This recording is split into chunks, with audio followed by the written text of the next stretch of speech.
I grew up in a very small town on Georgian Bay in Ontario, Canada, and I spent a lot of time in nature growing up and developed an interest in natural phenomena and biology. Most of my friends after the first year of undergrad went home to their hometowns, but I stayed at university and had an opportunity to do a summer research program and fell in love with research, studying photosynthesis in a plant physiology lab.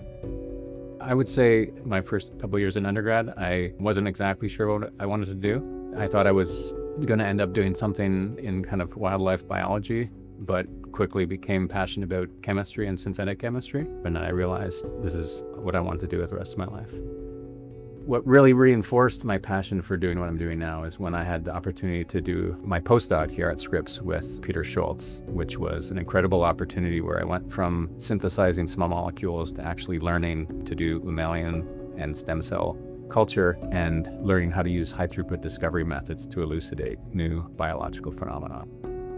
The approach we've taken is to use chemistry as a tool for discovery. Our focus is using small molecules and tools of synthetic chemistry to uncover and elucidate novel biological phenomena related to human disease biology. The idea is to be able to actually have an impact on human patients, and in this case specifically in MS patients that are suffering in progressive phases of disease.